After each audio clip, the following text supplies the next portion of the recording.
जगत में प्रत्येक व्यक्ति को किसी न किसी प्रकार की निर्बलता अवश्य होती है। जैसे कोई बहुत तेजी से दौड़ नहीं पाता तो कोई अधिक भार नहीं उठा पाता, कोई असाध्य रोग से पीड़ित रहता है तो कोई पढ़े हुए पाठों को स्मरण में नहीं रख पाता। ऐसे अनेकों उदाहरण और भी हैं। क्या आप किसी ऐसे व्यक्ति को जानते हैं जिसे सब कुछ प्राप्त हो और हम जीवन की उस एक निर्बलता को जीवन का केंद्र मानकर जीते? इस कारणवश हृदय में दुख और असंतोष रहता है सदा। निर्बलता मनुष्य को जन्म से अथवा संजोग से प्राप्त होती, किंतु उस निर्बलता को मनुष्य का मन अपनी मर्यादा बना लेता है। किंतु कुछ व्यक्ति ऐसे भी होते हैं जो अपने पुरुषार्थ और श्रम से उस निर्बलता को पराजित कर देते। क्या भेद है उनमें और अन्य लोगों में? यह आपने कभी विचार किया है?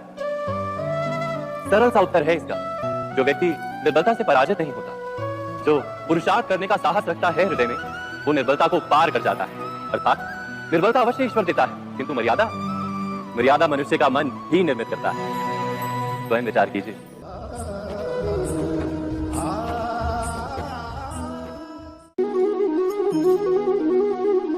भविष्य का दूसरा नाम है संघर्ष।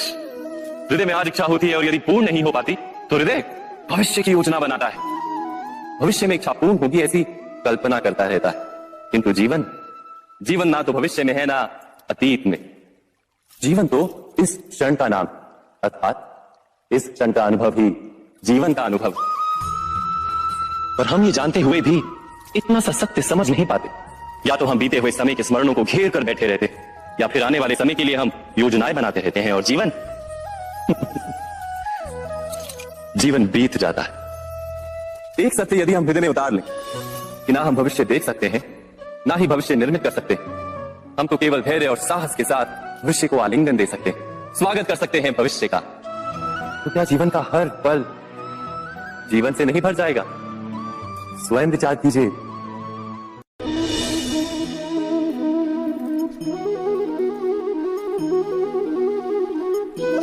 ज्ञान प्राप्ति सदा ही समर्पण से होती है, ये हम सब जानते हैं। किंतु समर्पण का वास्तविक महत्व क्या है? क्या हमने कभी विचार किया? मनुष्य का मन सदा ही ज्ञान प्राप्ति में विभिन्न बाधाओं को उत्पन्न करता है। कभी किसी अन्य विद्यार्थी से ईर्ष्या हो जाती है, कभी पढ़ाए हुए पाठों पर संदेह जमता है, और कभी गुरु द्वारा दिया गया दंड मन को अहंकार से भर देता है। नहीं, क्या ऐसा नहीं होता? न जाने कैसे कैसे विचार मन को भटकाते हैं, और मन की इसी अयोग्य स्थिति के कारण हम ज्ञान प्राप्त नहीं कर पाते। मन की योग्य स्थिति केवल समर्पण से निर्मित होती है। समर्पण मनुष्य के अहंकार का नाश करता है, ईर्ष्या, महत्वाकांक्षा आदि भावनाओं को दूर कर हृदय को शांत करता है और मन को एकाग्र करता है। वास्तव में ईश्वर की सृष्टि में ना ज्ञान की मर्यादा है, ना ज्ञानियों की। गुरु दत्तात्रेय ने तो गाय और श्वान से भी ज्ञान प्राप्त कर लिया था। अर्थात विषय ब्रह्म ज्ञान का हो या जीवन के ज्ञान का या गुरुकुल में प्राप्त होने वाले ज्ञान का, उसकी प्राप्ति के लिए गुरु से अधिक महत्व है उस गुरु के प्रति हमारा समर्पण। क्या यह सत्य नहीं?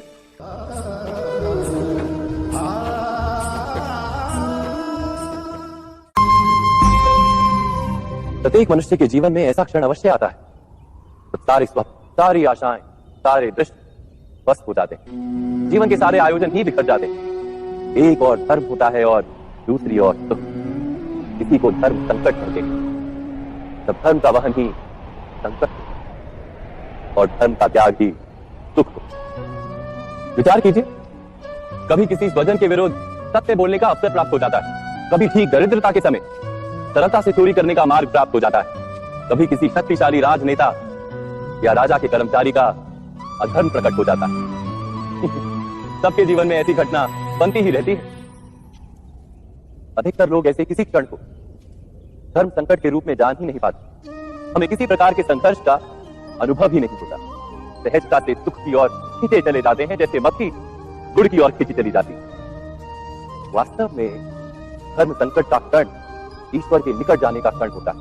यदि हम संघर्षों से भयभीत ना, सुख की ओर आकर्षित ना, अपने धर्म पर दृढ़ रहे, तो ईश्वर का साक्षात्कार दूर नहीं। पवन से युद्ध करने वाला पत्ता यदि पेड़ से गिरता है तो भी आकाश की ओर उठता है। पवन से झुकने वाली घास वहीं भूमि पर रह जाती है। अर्थात धर्म संकट से यदि हम संकट को ही टाल दें तो सुख तो मिलता है, जीवन बढ़ता है, किंतु क्या चरित्र नहीं टूटता? क्या आत्मा दरिद्र नहीं हो जाती? क्या ईश्वर से अंतर नहीं हो जाता? स्वयं विचार कीजिए। दो व्यक्ति जब निकट आते हैं तो एक दूसरे के लिए सीमाएं और मर्यादाएं निर्मित करने का प्रयत्न अवश्य करते हैं। हम यदि सारे संबंधों पर विचार करें तो देखेंगे कि इन सारे संबंधों का आधार यही सीमाएं हैं जो हम दूसरों के लिए निर्मित करते हैं। और यदि अनजाने में भी कोई अन्य व्यक्ति इन सीमाओं को तोड़ता है तो उसी क्षण हमारा हृदय क्रोध से भर जाता है। इन सीमाओं का वास्तविक रूप क्या है? क्या हमने कभी विचार किया?